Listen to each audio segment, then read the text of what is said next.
She lay on a hard hospital bed, listening to the footsteps and muffled voices outside the door. The white walls of the maternity ward seemed too cold, the lamps above her head too bright. The smell of antiseptic overpowered everything else, leaving a feeling of sterile emptiness. Time stretched out. It seemed to freeze between flashes of pain that came, subsided, and returned again, each time sharper than before. The nurse wrote something in the chart, occasionally glancing at her, checking her pulse and breathing. She clenched her fingers tightly around the metal bed rails as a new wave of pain pierced her stomach. She couldn't breathe. Her breathing became irregular, and cold sweat ran down her back. At that moment, the door burst open. A doctor entered the room, tall, in an immaculate white coat, with a calm, detached expression on his face. He pulled on his gloves as if it were a habit and asked in a businesslike tone, "What do we have here?" She looked up, and her heart stopped. Standing before her was the last person she expected to see in this ward, the one whose face was too familiar and too long forgotten. 2 days ago, she had felt the first faint twinges of pain, but she had tried not to think much of it. Yesterday, the contractions had grown stronger and more regular, and by nightfall, they had turned into agonizing waves that robbed her of sleep and strength. She had been alone for a month. Her husband had left without explanation, and since then she had been living in a void, with a growing belly and a heavy heart. With each passing day, her anxiety grew stronger, and with it a feeling of complete helplessness. In the morning, when the pain became unbearable, she called a taxi. Her last money went to pay for the trip to the maternity hospital. At the reception desk, the nurse said, "The doctor on duty will see you." She did not know then that this doctor would be the man whom fate had brought back into her life at that very moment. They had met at a course where Marco had helped her with her exams and homework. Together they prepared for the future. They argued, laughed, and supported each other. A year later they had a modest wedding. Their happiness fit into a tiny apartment. He was in his final year of college. She worked at a beauty salon, and in the evenings they made plans for their life together. These memories came back so unexpectedly and vividly. It was as if it had all happened yesterday. But Isabella was abruptly brought back to the present. She looked up, and her heart stopped. Standing before her was the last person she expected to see in this ward, a face that was too familiar, too long forgotten. That man was Marco, her ex-husband. After graduating from university, Marco got a job at a prestigious clinic and began to change. He was surrounded by people from high society, and gradually he became ashamed of his wife. He criticized her manners, her clothes, her speech, and forced her to study, change her hairstyle, and change her habits. Isabella tried to conform, but her efforts only highlighted the gap between them. At social gatherings, she felt like a stranger, and he felt disappointed. At home, their conversations turned into arguments or silence. Love melted away under the pressure of ambition. Marco's acquaintance with Victoria Rossi was the final blow. He stayed late at work more and more often, and took his phone to another room. Then one day when she came home, Isabella found a note. "Our marriage was a mistake of youth. I have found a woman who is right for me." She read those lines over and over again, until her tears blurred the words. In an instant, everything collapsed. Years of life together, dreams and hopes. After Marco left, Isabella's life turned into an endless series of trials. She spent the first few weeks in shock, unable to believe that the man with whom she had shared her bed and dreams for the future could disappear so cruelly. She found his photos in drawers, notes in the margins of books, forgotten items in the closet. Every little thing caused her acute pain and reminded her of her collapsed world. Isabella tried to contact Marco through mutual acquaintances, but everyone responded evasively. His colleagues at the hospital politely said they couldn't pass on personal messages, and his former university friends simply stopped answering her calls. She realized that Marco had not only left on his own, but had also made sure to cut off all possible avenues for reconciliation. Financial difficulties began almost immediately. They had been renting an apartment together, and after Marco left, Isabella couldn't pay the full amount. "Signor Luigi, give me some time. I'll try to find the money," she begged her landlord, an elderly man with a dry face and a stern gaze. "You have 2 weeks," he said curtly. "If you don't pay, go to court and explain yourself. I don't want to hear your complaints. I have enough debtors as it is. Isabella pressed her lips together, trying not to cry in front of him. I've only recently been left alone. I have no one to help me, she said quietly, as if to herself. That's your problem, he shrugged ruthlessly and closed the door. The search for work proved to be painful. At interviews in prestigious beauty salons, she was looked down on. Do you have any experience working with VIP clients? Asked the glossy-looking manager, glancing at Isabella as if she were an empty space. No, but I'm a quick learner, I'm neat and attentive, she replied hastily. We only work with premium cosmetics. Do you know our brand? To be honest, no. Then I'm sorry. We have high standards. You're not right for us. In cheaper establishments, the conversation was different. 12-hour shifts, minimum wage, muttered the administrator wearily in a cheap salon on the outskirts. Can you handle it? I can handle anything, Isabella replied firmly, even though she felt sick inside. She got the job and worked 6 days a week with almost no time off. But she still couldn't make ends meet. When she got home in the evening, she looked at the leftovers in the fridge and whispered, Marco, you have no idea what happened to me after you left. Moving in with her mother was a painful reminder of her own failures. Her mother welcomed her with sympathy, but the small, 2-room apartment was cramped and uncomfortable. Come on, Isabella, her mother hugged her at the door. We don't need a big house. The main thing is that we're together now. Mom, I'm in your way, Isabella whispered, barely holding back tears. You already have so little space, and now I'm here with all my things. Don't be silly, her mother stroked her hair. When you were little, we didn't even have a separate room, and we managed. We'll get through this too. The old woman had worked as a cleaner in a hospital all her life. Her pension was meager, and her health was deteriorating with each passing month. Isabella saw this and felt her guilt growing. Mom, it's hard for you. I see how tired you are, how you cough at night. And now I'm a burden too. Isabella's voice trembled. Hush, my child, her mother took her hands. You are my daughter, period. Don't you dare call yourself a burden. But I couldn't, Isabella sobbed. I couldn't keep the family together. I couldn't live up to your expectations. You didn't destroy any expectations, her mother said gently. I always wanted one thing. For you to be alive and close to me. Nothing else matters. Isabella pressed herself against her mother, feeling her weak but still warm hands. But somewhere deep inside, a heavy feeling remained. She had returned to the place she had once dreamed of escaping. And now she was not a winner, but a loser. The first months after the divorce were spent trying to build a new life. Isabella enrolled in advanced training courses, studied new massage and cosmetology techniques, and tried to find additional work at home. But every day was a struggle for survival, and gradually she felt herself losing faith in the future. News of Marco's new life reached her through city gossip. Her colleagues at the salon discussed the latest celebrity news, and Dr. Esposito's name came up more and more often. His engagement to Victoria Rossi became the event of the year in the city's high society. Isabella learned that Victoria was not only beautiful and educated, but also the heiress to a medical empire, owner of several clinics and charitable foundations. Marco's wedding was broadcast on local television as the main social event of the week. Isabella stumbled upon the report while mindlessly flipping through channels after a hard day's work. And once again, the sensation of the summer, Marco Ricci and Victoria Ferrari have finally tied the knot, the host exclaimed joyfully. Isabella froze with the remote control in her hands. Marco appeared on the screen. He was wearing a perfectly fitting tuxedo, confident and radiant, as if the whole world belonged to him. Next to him was Victoria, in a pearl-embroidered dress like a fairy tale queen. Marco, Isabella whispered, barely holding back the tremor in her voice. The camera changed shots. The orchestra was playing live. The newlyweds were dancing to the applause of the audience. The frame showed influential guests, expensive cars at the gates of the mansion, bouquets of exotic flowers worth a fortune. Look who just walked in.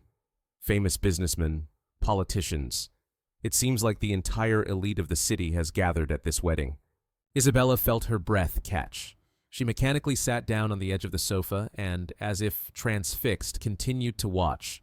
You're happy, aren't you? And with me? Were you ever like this? She asked quietly, as if he could hear her. Victoria laughed on the screen, adjusting Marco's arm around her waist. He leaned toward her and said something. Her laughter grew even louder. Isabella jumped up, turned off the TV abruptly, and ran to the bathroom. Locking herself in, she sank to the cold tile floor and pressed her palms to her face. He chose her. He chose money, luxury, these people, she sobbed.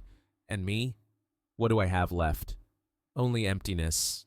She cried until morning, lying helplessly on the sofa, clutching the crumpled paper with the short but heartbreaking letter to her chest.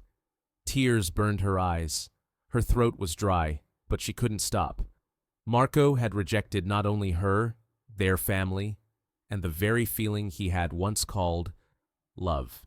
He had crossed out everything, their future together, which they had built step by step over so many years, the vows they had exchanged at their wedding, those naive dreams of children, a home, and traveling together. It had all been an illusion, a beautiful fairy tale of youth that only she had believed in. And now that the illusion had shattered, reality seemed cruel and hopeless. The morning brought no relief, only heaviness, as if all the pain and fatigue had settled in her body like a stone overnight. But Isabella had no right to be weak. Her mother had been feeling unwell for several weeks. Fatigue, stomach pains, constant nausea. At first they both thought it was age or a common ailment, since the woman had worked tirelessly her entire life and rarely complained of feeling unwell. But when her mother began refusing food and lost a noticeable amount of weight, Isabella became seriously concerned. "Mom," she said gently, covering the woman with a blanket, "we have to go to the doctor. You know I won't rest until I do." "My dear," her mother smiled wearily, "don't waste your energy and money on me. You already have a difficult life." "Stop it," Isabella interrupted sharply. "You are the most important person in my life." She insisted on going to the clinic. They sat in line for the doctor for several hours, watching other people who looked just as tired and pale as her mother wait their turn. The doctor listened to her complaints, indifferently wrote something down in the chart, and prescribed standard tests, recommending more rest and less stress. Isabella's heart sank. These words, spoken without attention or concern, seemed all too familiar. Time passed and her mother's condition worsened. The pain became more severe, and she was almost constantly sleepy. She struggled to get out of bed, and even the smile that had always warmed Isabella's heart now appeared less and less often. Despair grew, and one night, wiping away her tears, the girl decided she couldn't wait any longer. The next morning, she took her mother to a private clinic, where she had to pay all her remaining savings for the consultation, even the money she had been saving to pay for the apartment. The reception room was quiet and sterile, the air smelling of expensive coffee and antiseptic. The oncologist listened carefully to every complaint, asked dozens of questions, and ordered tests. When the results came back, his face became serious, and every word fell like a stone into icy water. The diagnosis sounded like a death sentence. Stomach cancer, stage 3. "Doctor," Isabella asked in a breaking voice, "does she have a chance? Any chance at all?" "If we start treatment immediately," he replied cautiously, "we can prolong her life and try to ease her condition. But the treatment is difficult and expensive." Isabella sat nearby, listening to the doctor explain the treatment plan, listing medications, methods, the need for urgent surgery and chemotherapy. The words drowned in the roar of blood in her ears, but she heard the numbers clearly. The amounts needed for treatment seemed astronomical. Even in their wildest dreams, her family could not afford such expenses. Her mother quietly placed her hand on hers. "Don't, Isabella, it's too hard. I don't want to be a burden." "Shut up, Mom," she exclaimed passionately, feeling tears welling up in her eyes again. "I'll find the money. I'll do anything, you hear me? Anything." It was then that Isabella realized she had to fight. She no longer had the right to cry over her own misfortune. A struggle far worse than a broken heart awaited her. A struggle for the life of the person closest to her. Isabella began borrowing money from everyone she knew. She turned to Marco's former colleagues, university acquaintances, and neighbors from her old house. Most refused immediately, citing their own difficulties. Some gave small amounts, but it was not enough for proper treatment. She tried to find charitable foundations that could help. She filled out endless forms, stood in lines at social services, and wrote letters to various organizations. The bureaucratic machine worked slowly, and her mother's time was running out with each passing day. Most foundations refused because of formal requirements or the lack of necessary documents. On one of the hardest days, Isabella met Marco in the hallway of the oncology department. She was taking her mother to another chemotherapy session and saw her ex-husband outside the doctor's office. He was consulting with a private patient, a young woman in expensive clothes who could clearly afford better treatment. The meeting lasted only a few minutes, but it seemed like an eternity. Marco looked prosperous and confident. His suit cost more than Isabella earned in several months. He politely asked about her mother's health, but she saw pity and some irritation in his eyes. It was obvious that meeting his past was unpleasant for him. "I hope the treatment helps," he said formally, already walking toward the elevator. "Marco, wait," Isabella called after him desperately. "I need help, not money, just a doctor's advice.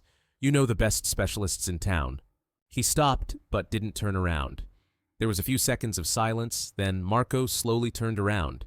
His face showed the struggle between his professional duty and his desire to avoid complications in his personal life. "See Dr. Ramirez in the 3rd ward," he said quietly. "Tell him I sent you. He's a good doctor and will understand the situation." That was the only help he offered. No financial contributions, no attempts to use his connections to get preferential treatment, no involvement in the fate of the woman who had once been the closest person in his life. Isabella thanked him and realized that she had finally lost all illusions about their past. Her mother's treatment lasted almost a year. Isabella worked tirelessly. She took extra shifts, agreed to house calls, and saw clients late at night and early in the morning. She sold everything of value: jewelry, furniture, even the old piano that had once belonged to her father. The last thing she pawned was her engagement ring. The thin gold band which held so many memories was reduced to a piece of paper with an amount that barely covered the cost of the next round of medication. Her mother endured chemotherapy bravely, trying not to complain. Sometimes, when it became particularly difficult, she still smiled at her daughter and whispered, "You are the strongest person I know. If it weren't for you, I would have given up long ago." "No, Mom," Isabella replied, holding back tears. "You're the strongest. I'm just here for you." But the disease was relentless. By the end of the year, the doctors were no longer talking about recovery. Their words became more cautious, more gentle. But every glance said that time had been lost. All treatment now boiled down to prolonging her life and easing the pain. When her last evening came, her mother insisted that she stay at home instead of going to the hospital. The apartment smelled of herbal tea and medicine. She lay on the sofa, holding Isabella's hand and whispering softly, "Don't be afraid to live without me. You'll be fine. Promise me." "I promise," Isabella managed to say, even though her heart was breaking. A few hours later, it was all over. The funeral was modest but dignified. Isabella used her last money to order a decent coffin and organize a memorial dinner. Only a few people gathered at the cemetery: a couple of neighbors, 2 of her mother's old friends, and Isabella's colleagues who had come to support her. But even in this modesty, there was a sense of respect and love for a woman who had lived her life, without loud words, but with quiet dignity. After the funeral, Isabella was left alone in the empty apartment. The walls seemed deaf, the silence pressing on her ears. In the kitchen there was still a cup from which her mother liked to drink in the mornings, and on the chair was her woolen scarf. The debts for treatment and the funeral weighed heavily on her, but the hardest thing was the memories that filled every corner of the apartment. The depression lasted for months. Morning and evening merged into one gray, endless time for her. She hardly ate, slept for a few hours at a time, and avoided communication. Sometimes she could sit by the window for hours, not noticing how the weather was changing outside. Her job at the salon was the only thread connecting her to the outside world. But even there, she kept her distance. She performed her duties silently, avoiding conversation with customers. Her colleagues tried to cheer her up with jokes and invitations to go out together, but it all sounded alien to her. Nothing could fill the void left by the loss of her loved ones. Antonio appeared in her life like a ray of light in a dark tunnel. He came to the salon to get a haircut before an important interview and immediately noticed the sad stylist with beautiful eyes. Antonio did not rush things, did not demand explanations about her past, just stayed by her side and offered his support. Their relationship developed slowly and naturally. Antonio worked as a middle manager at a construction company, had a modest but stable income, and rented a two-room apartment in a residential area. He was divorced, raised a son from his first marriage on weekends, and dreamed of a strong family and simple human happiness. Isabella appreciated in Antonio what she lacked with Marco: acceptance and understanding. Her new husband did not try to change her, did not criticize her manners or education, and was not ashamed of her simple origins. To him, she was a beautiful, intelligent woman who deserved to be loved just as she was. "You're too tired today," Antonio said one day, taking her bag from her after work. "Let me make dinner." "But you don't even know where my frying pan is," she smiled. "I'll find it," he replied simply, and sure enough, half an hour later there was pasta with sauce on the table, albeit slightly oversalted. These small gestures touched Isabella more than any words of love. She caught herself thinking that for the first time in a long time, she was looking forward to the evening, not to silence and loneliness, but to his footsteps in the hallway and his warm laughter in the kitchen. Her marriage to Antonio was the opposite of her first marriage. No ambitions, no attempts to impress society, no comparisons with high society. A simple ceremony at the registry office, a modest dinner in a small restaurant, sincere wishes for happiness from a few guests. The first months of their life together passed in a surprising calm that Isabella had not known for a long time. The morning began as usual. Antonio hurriedly drank his coffee, getting ready for work, while she went to the salon, where she met her regular clients. In the evening, they returned home at almost the same time, prepared dinner, turned on the TV, and discussed plans for the coming days. "What shall we do this weekend?" Antonio asked one day, unfolding the newspaper. "Maybe we could go to the park," suggested Isabella. "I want some fresh air. It's stuffy in the salon all day long." "Great idea," he nodded. "We can look at furniture for the nursery at the same time." They talked about it easily, as if the future was already in their hands. Life seemed predictable and safe, and it was in this predictability that Isabella found long-awaited comfort. When the pregnancy test showed 2 lines, she sat on the edge of the bed for a long time, unable to believe it. She was overwhelmed with joy, but at the same time she felt anxiety in her chest.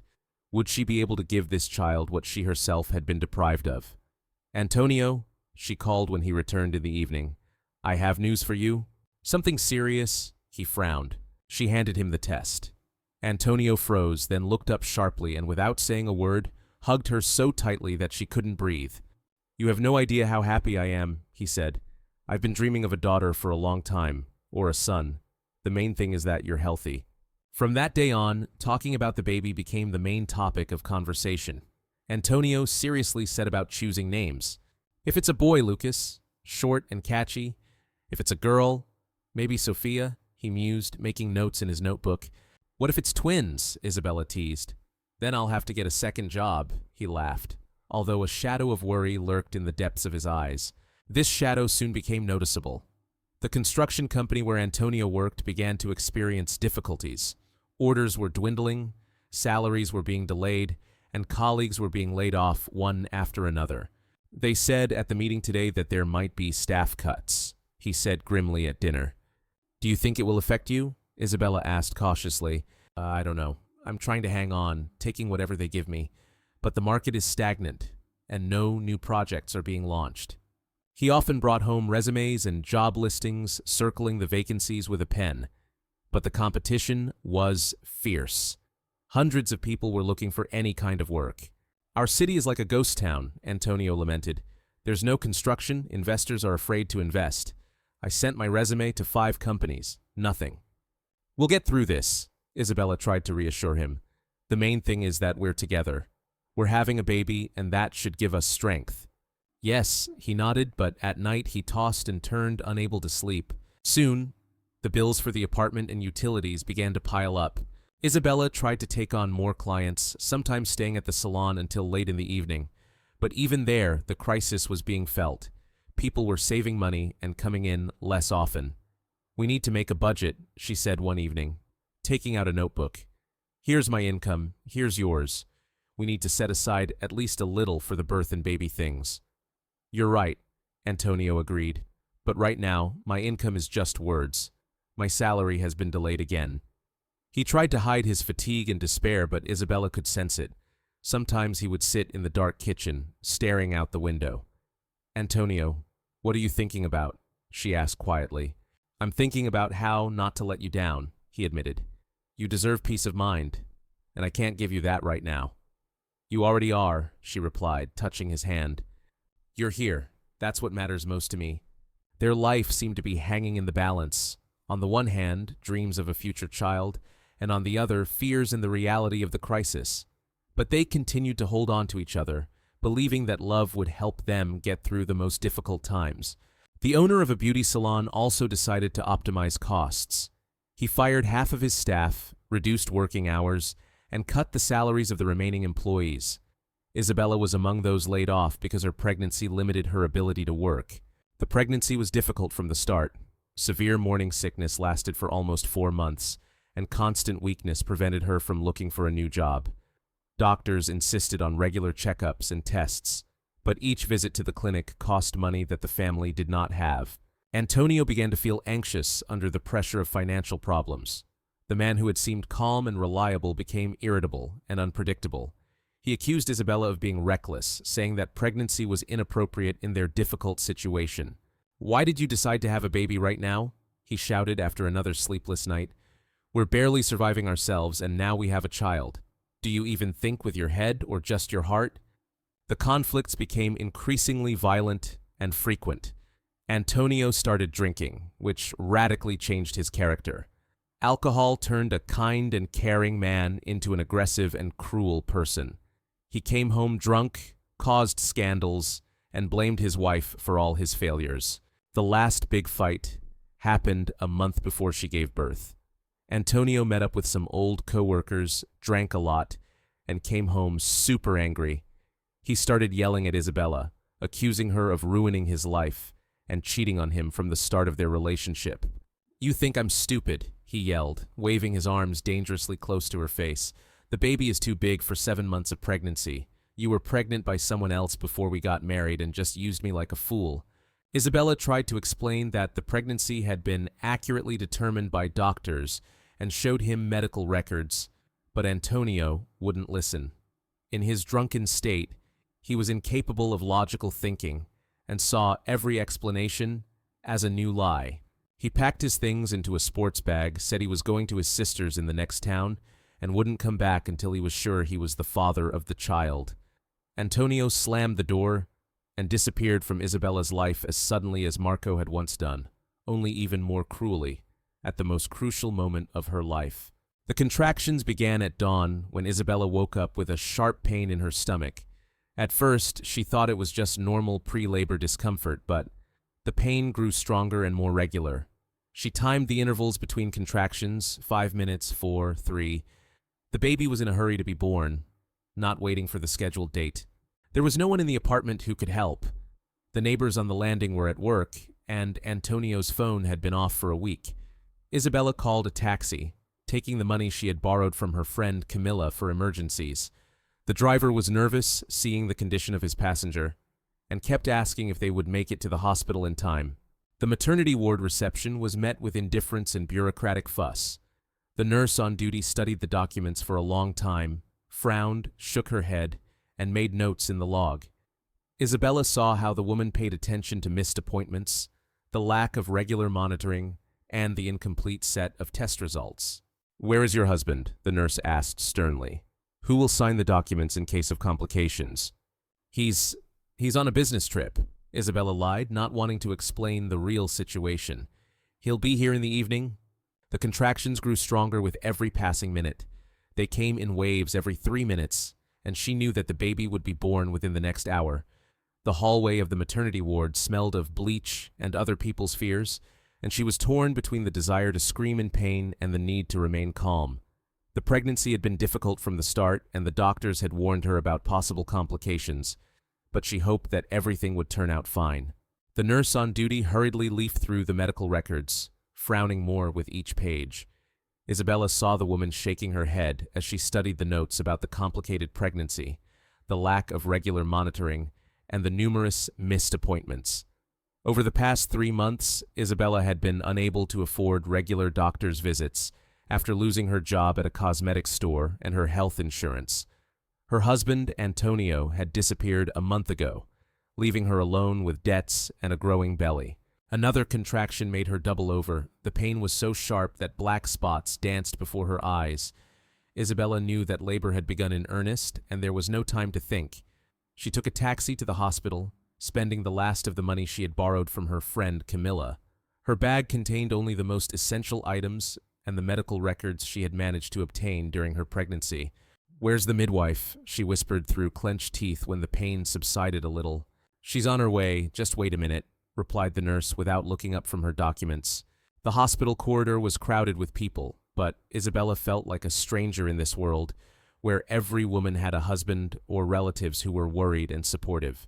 She was all alone, and this thought frightened her more than the impending birth. Suddenly, the pain hit her with such force that Isabella arched her back and screamed so piercingly that all conversation in the hallway stopped. It wasn't just a scream. It was a primal cry of despair and terror that seemed to tear her apart from the inside. She felt something warm and wet spreading beneath her, and realized with chilling horror that her water had broken right there in the hospital corridor. "What's happening to me?" she croaked through clenched teeth, digging her fingernails into the metal handrails of the stretcher so hard that her fingers began to bleed.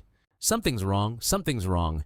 The baby seemed to be trying to break out with fierce determination, each contraction like a hammer blow to her spine. Isabella felt her body stop obeying her, as if some primitive force had taken control of every cell, every nerve. The pain was so intense that red circles swam before her eyes and her ears rang.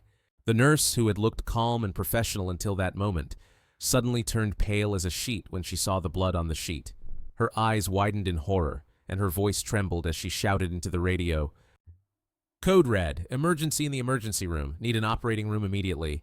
Isabella heard these words as if through a thick veil of water. Code red. She knew that meant a threat to life, her baby's life, or both at once. Panic washed over her, her heart beating so fast it felt like it was about to jump out of her chest. "I'm dying," she whispered, staring at the nurse with eyes wide with horror. "Yes, I'm dying. What about my baby?" "Hush, hush. Everything will be fine." The nurse tried to calm her, but her own voice trembled treacherously, betraying her inner panic. Paramedics rushed in within seconds, their faces tense and focused. One of them, a gray-haired man with tired eyes, quickly assessed the situation and cursed under his breath. The stretcher was turned sharply and rushed down the corridor at such a speed that the ceiling lights turned into a solid strip of light.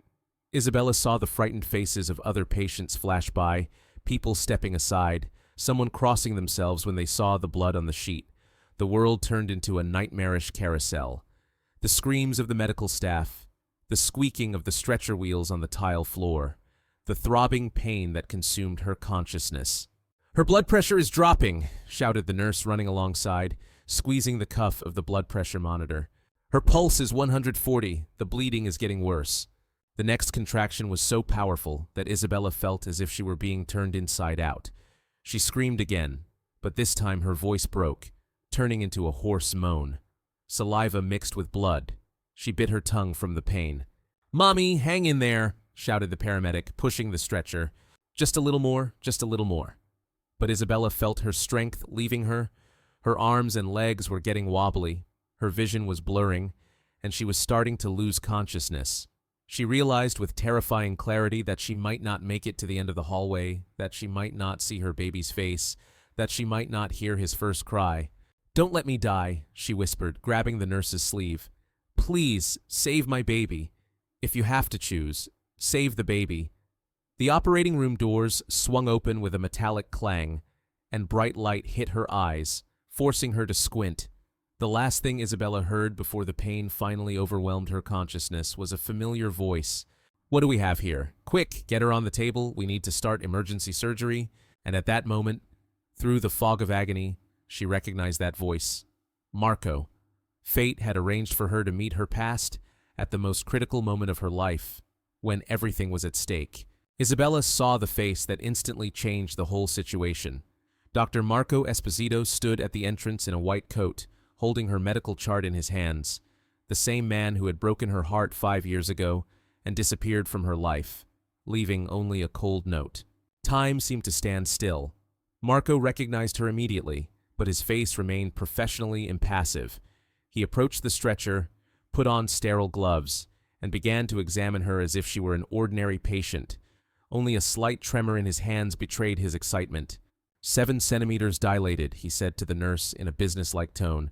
Contractions are regular, fetal heartbeat is stable. Prepare the delivery room. Isabella closed her eyes, trying to believe what was happening. Of all the doctors in the city, he was the one who had to be on call today. Why today? She whispered to herself, feeling her heart tighten. Fate seemed to be mocking her, forcing her to depend completely on the person who had caused her the most pain at the most intimate and vulnerable moment of her life. The room filled with medical staff. Midwives prepared instruments, an anesthesiologist checked the equipment, and a neonatologist adjusted the machines for the newborn. Marco coordinated the process with professional precision, but Isabella detected a barely perceptible tension in his voice. Breathe deeply and evenly, he instructed, avoiding her gaze. The contraction is coming, don't strain, just breathe. I'm trying, Isabella exhaled, feeling the tension in her body grow. His voice was calm and confident, but Isabella remembered this tone from their life together. This was how Marco spoke when he was worried but tried not to show it. Everything will be fine, he added quietly, as if more to himself than to her. An invisible wall of past grievances hung between them, but the baby was in a hurry to be born, and professional duty was more important than personal relationships. Just breathe, Isabella, Marco repeated, leaning slightly to check the heart monitor. Focus on your breathing, we're in control of everything else. She nodded, feeling his voice both calming and stirring her emotions. Everything that was happening was painful, but the life of a new little soul was more important than any old wounds. The birth progressed rapidly, but not without complications. The baby was in the wrong position, which made natural delivery difficult. The fetal heartbeat became unstable at times, keeping the entire medical staff on high alert. The monitors in the ward sounded alarms. I need to turn the baby manually, Marco announced to the team, finally looking at Isabella. It will be painful, but it is necessary for a safe delivery. The pain during the procedure was unbearable.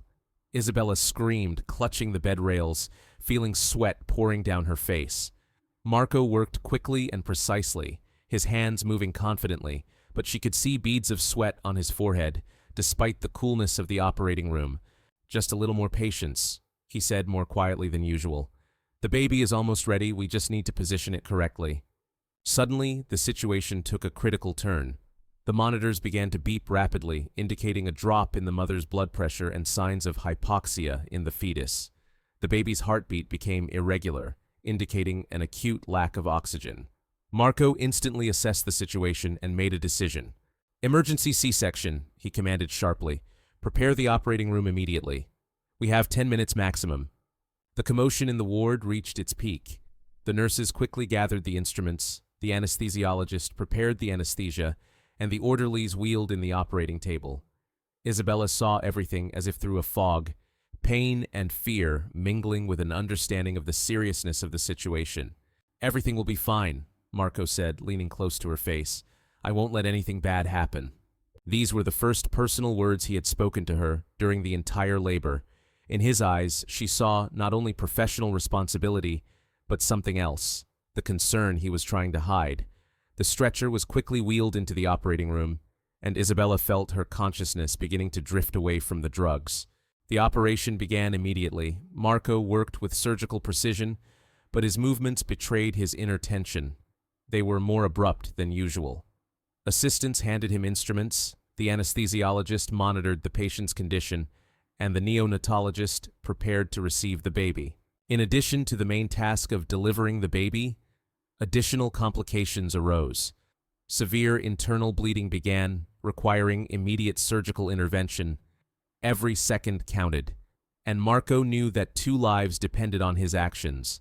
The pressure is dropping, said the anesthesiologist. We need to work faster. I see it, Marco replied without taking his eyes off the operation. Prepare additional blood for transfusion.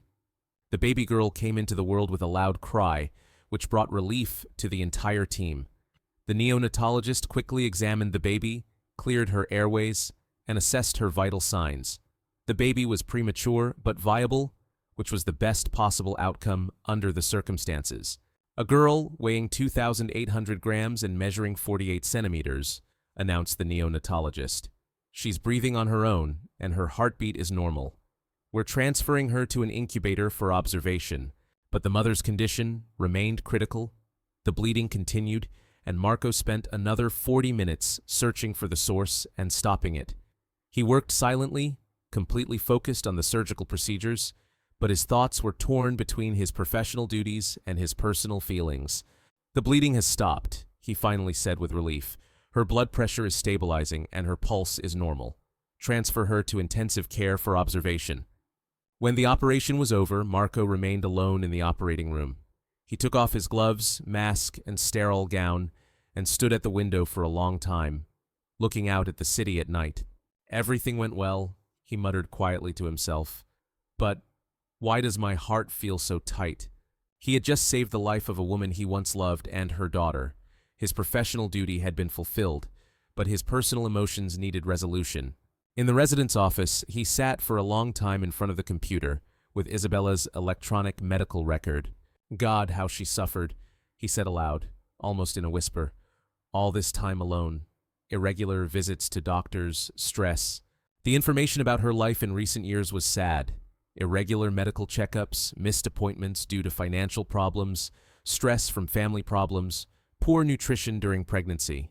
And Sophia, he added, looking at his daughter's photo on the screen. She deserves better. Everything pointed to a life of poverty and loneliness, but he understood that now his task was not only medical. We have to help them somehow, Marco decided quietly, clenching his fists. We can't leave them alone. Marco opened the document management section and began filling out the birth certificate. In the father field, he had to enter Antonio Martinez's details, but the man had disappeared a month ago and had not shown up at the hospital. By law, he could write father unknown or enter the information provided by the mother. Suddenly, an idea came to him that seemed both crazy and surprisingly logical. He froze, clutching the pen in his hand. This is crazy, he whispered to himself. But how can I just stand by and do nothing? Marco took a deep breath as if gathering his strength. He took the document and carefully opened the father section. His hand was shaking, but an inner voice urged him to act. Okay, I'll try, he said quietly to himself, as if to convince himself. He wrote his name, passport details, and slowly signed his name. The paper felt heavier than any document he had ever held. Legally, it looks strange, he muttered, but not impossible, especially considering that we were related in the past. Marco leaned back in his chair and looked out the window. The city at night seemed foreign and distant, while inside he was boiling. I'm doing this for her, and for Sophia, he said aloud, almost in a whisper, to somehow make up for what I did to Isabella. He understood the seriousness of his actions. This step could change everything. It would give him the right to participate in his child's life, the opportunity to be there for her, to help financially, to protect and support her when necessary. I have to do this, not for myself, he said with difficulty, but for them. Marco looked at the signed document again and felt a strange sense of relief. His heart was beating faster, but with it came the feeling that he was now doing something truly right. I'll have to tell Isabella, but not right away, he thought.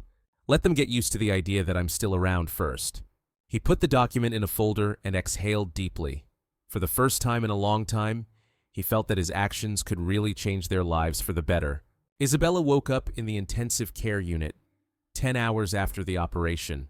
The first thing she saw was the face of her friend Camilla, who was sitting next to her bed, holding her hand. Camilla's eyes were red from a sleepless night and tears of worry, but when she noticed that Isabella had opened her eyes, a smile of relief appeared on her face. Thank God you're awake, her friend whispered in a trembling voice. I was so scared. The doctors said the operation was complicated, and there were serious complications. Isabella tried to speak, but her throat was dry and her voice wouldn't come out. Camilla gave her some water through a straw and waited patiently until she could speak normally. Memories came back gradually, the contractions, the hospital. Marco's face in the operating room. Then darkness. "The baby," she whispered with difficulty. "Is my girl alive?" "She's alive and healthy," Camilla replied quickly. "A beautiful girl with dark hair. She's in the pediatric ward, in an incubator. But the doctors say all her vitals are good." The relief was so intense that Isabella felt tears running down her cheeks. The main thing had been accomplished. Her daughter was alive. All other problems seemed solvable compared to this joy. But from the look on Camilla's face, she realized that her friend was hiding something. "What's wrong?" Isabella asked, trying to sit up in bed. "You look worried." Camilla shifted uncomfortably in her chair, clearly unsure how to begin. It was obvious that she had thought long and hard about how to break the news, but she couldn't find the right words. Finally, she took a deep breath and spoke cautiously. "Something strange happened with the documents after the operation," she began slowly. "Dr. Esposito stayed in the doctor's office for a long time, filling out some papers. I saw him talking to the hospital administrator several times." Isabella's heart began to beat faster. She didn't understand where her friend was going with this, but she intuitively felt that Marco had done something unexpected and possibly rash. Camilla continued, visibly agitated. "I found his behavior suspicious because doctors don't usually deal with paperwork themselves. He insisted that all the paperwork be done immediately, without waiting for you to regain consciousness. An hour later, the head nurse came into the ward with a folder of official documents. The woman looked embarrassed and checked the papers several times before speaking. It was clear that the situation went beyond standard hospital procedures. "Mrs. Martinez, there are some peculiarities in the paperwork for your daughter's birth," the nurse began cautiously, clearly choosing her words carefully. "Dr. Esposito has made some changes to the standard procedure." "What changes?" Isabella asked, feeling a growing sense of unease. "He listed himself as the child's biological father on the birth certificate," the nurse replied, handing her the documents. "Everything is official, with his signature and the hospital stamp." Isabella took the birth certificate with trembling hands and read each line carefully several times. In the father column, Marco Esposito's full name was written in black ink, along with his passport details, registered address, and personal signature. The document looked completely official and legally correct. "This is impossible," she whispered, not believing her eyes. "He couldn't have done this without my written consent." "The doctor referred to your past family relationship and special circumstances," the nurse explained uncertainly. "He presented copies of documents about your previous marriage and stated that it was your mutual decision." Isabella realized that Marco had used his position as a doctor and his knowledge of hospital procedures to carry out an incredible manipulation of official documents. But his motives remained completely unclear. Why would a successful doctor, married to an influential woman, register himself as the father of someone else's child? "Where is he now?" Isabella asked the nurse. "I need to talk to him immediately." "Dr. Esposito finished his shift this morning," the woman replied, "but he left a message saying he would visit you this evening for a post-operative checkup." The day dragged on agonizingly slowly. Isabella couldn't eat, sleep, or concentrate on anything but her upcoming conversation with Marco. Camilla tried to distract her with stories about the newborn, bringing her photos of the girl from the nursery, but all her thoughts were occupied with one question. What was her ex-husband up to? The nurses said that the baby was doing well, feeding actively, gaining weight, and sleeping normally. The girl was premature but strong, and the doctors predicted that she would be transferred to a regular ward in a few days. Isabella wanted to see her daughter, but she was unable to get out of bed due to her post-operative condition.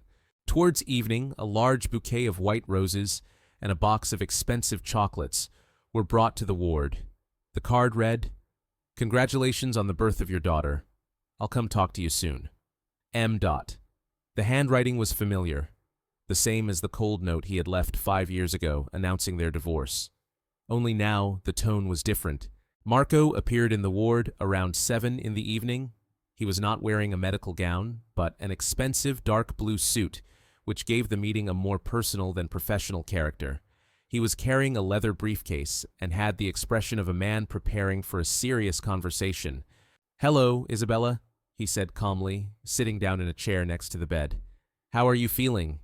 Is the post-operative period going well?" She looked at him silently, studying the face of the man who had once been closest to her. and had now become a stranger. Marco had aged in those 5 years, but he looked successful and confident. An expensive watch, immaculate hair, manicured nails, everything spoke of high social status. "Why did you do this?" she asked bluntly, pointing to the birth certificates. Marco leaned back in his chair and was silent for a long time, gathering his thoughts. Then he stood up, walked over to the window, and stared out at the evening city. There was something in his posture that reminded her of the old Marco, the one who could spend hours pondering difficult decisions. "Because I could," he replied without turning around, "and because I wanted to correct a mistake I made many years ago." He returned to his chair, opened his briefcase, and began taking out various documents: lease agreements, bank statements, insurance policies, legal papers. Everything was neatly laid out on the bedside table. Isabella saw the amounts and couldn't believe how large they were. "I have money, Isabella," Marco said quietly, looking her in the eyes. "A lot of money. More than you could spend in a lifetime. Private practice, investments, real estate. I became the successful doctor I dreamed of being when I was young." He showed her his bank statements, and the figures were indeed impressive. Over the years of working at a prestigious clinic and developing his own business, Marco had amassed a fortune worth millions. Now he was offering to share this wealth with the woman he had abandoned for his career. "I bought an apartment in the city center," he continued, showing her the lease agreement. 3 rooms overlooking the park in a good neighborhood, fully furnished with all the necessary appliances. You can move there with the child at any time. The next document was medical insurance for the newborn. The policy covered all possible medical expenses, including plastic surgery and treatment abroad. Then there was a contract with a private kindergarten, considered the best in the city. "Education will be paid for in full," Marco explained, leafing through the papers. "Private school, university, any courses and extracurricular activities. Your daughter will have every opportunity that money can buy." Isabella listened and couldn't believe what was happening. The man who had disappeared from her life 5 years ago without explanation was now offering her and her child a life of luxury. But everything in this world had a price, and she knew that such generosity must come at a cost. "What do you want in return?" she asked cautiously. "The opportunity to see my daughter and be involved in her upbringing," Marco replied simply. "Not as a husband, not as a lover, just as a father who wants to be part of his child's life." He explained his plan in detail. Officially, their relationship would look like charitable assistance from a successful doctor to his former patient. No public meetings, no family events, no cause for gossip. All contact would be under the guise of medical consultations or social support. "What about your wife?" Isabella asked. "What will Victoria say when she finds out about your illegitimate child?" "Victoria won't find out," Marco replied with the confidence of someone who had thought everything through in advance. "I have a reputation as a doctor who helps patients in difficult situations. Charitable work will only strengthen my image in society." Isabella studied the documents at length, trying to understand all the legal and financial details of the proposal. The sums were enormous, the terms more than generous. On the one hand, it solved all her problems and gave her daughter a wonderful future. On the other hand, she understood that Marco was effectively buying the right to call himself her child's father. "But the child will know the truth," Marco added quietly, "when she's old enough to understand. I want Sophia to know who her real father is, and to be able to count on my support always." "Sophia?" Isabella asked in surprise. "I chose the name while you were unconscious," he explained with a slight smile. "Sophia Esposito, a beautiful name for a beautiful girl." The decision was not easy for Isabella. She dialed Marco's number several times, but her finger trembled and she hung up. Pride and fear for her daughter's future fought inside her. She clearly understood all the risks, contradictions, and even the possible ridicule behind her back. But she saw Sophia before her eyes, with her bright dreams and childlike faith that her mother would manage. And then her doubts lost their weight. Finally, gathering her courage, Isabella called Marco and agreed to his terms, but not unconditionally. She made several demands of her own. "First," she said firmly, "no dependence. I will work and earn my own money. I don't want to live off you." There was a short pause on the other end of the line. Marco clearly hadn't expected such a tone, but then he smiled. "Is that so? You always knew how to surprise me." "Fine. I'll help you open a beauty salon. Isabella's heart skipped a beat. The salon had been her dream for a long time, ever since she was a regular manicurist.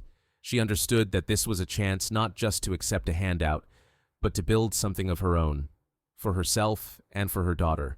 My second condition is the right to end the relationship at any time. If the situation becomes unacceptable to either party, all agreements may be terminated without financial claims, Victoria said sternly, looking intently at Marco. I understand and accept this condition, he replied calmly, nodding.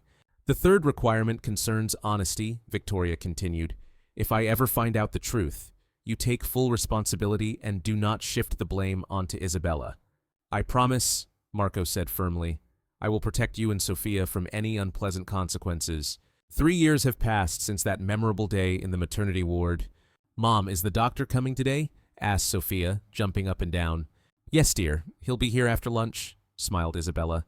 Isabella lived in a spacious apartment in the city center, worked as an administrator at a prestigious beauty salon, and raised her daughter. The girl grew up healthy and cheerful, attended a good kindergarten, and wanted for nothing. Hi, Sophia, Marco exclaimed as he entered the apartment. Are you ready for a fairy tale? Of course, the girl shouted and rushed into his arms. Marco kept his promises without fail. He came twice a week, played with Sophia, read her fairy tales, and behaved like a real father. How was your week, princess? He asked, sitting down next to her. Wonderful. We drew flowers at kindergarten and fed the ducks in the park, Sophia said happily. Victoria still suspected nothing, thinking these meetings were part of her husband's charity work. He's so attentive to the children, she would say sometimes, watching them from afar. A real role model. 5 years have passed since that fateful day. Isabella ran her own beauty salon, Sophia, and her 5-year-old daughter played in the children's corner. The girl grew up surrounded by love and care, took dance lessons, studied languages, and impressed her teachers with her intelligence and character. Marco came 3 times a week, either to their home or to the park. Sophia adored her doctor uncle, who brought her gifts and knew how to listen to her childhood joys. Gradually, the formal relationship between the parents grew into friendship, and then into intimacy. Coldness gave way to warmth and trust. Marco himself changed. From an ambitious careerist, he became a caring father. In Isabella's apartment, he was greeted by children's laughter and simple happiness, while in the house with Victoria, there was coldness and formal conversation. The turning point came on Sophia's 5th birthday, when the girl asked, "Why can't Uncle Marco stay overnight like the other children's dads?" That same evening, Marco confessed that he wanted to be officially together. My real life is here with you. Everything else is just a facade. The divorce from Victoria was messy but quick. She took the property and soon remarried. Marco and Isabella's wedding was modest, with Sophia carrying the rings and beaming with happiness. They spent their honeymoon together in Spain. Then Marco bought a house, their son Diego was born, and Sophia became a model big sister. The family lived harmoniously. He was a doctor who took on difficult cases, and she was a successful owner of a chain of salons. Sophia went to a prestigious school and excelled in her studies and sports. In the evenings, the family gathered around the table to share news. It was these simple moments that became Marco's true wealth. Sometimes they recalled the incident that brought them together and thanked fate for giving them a second chance.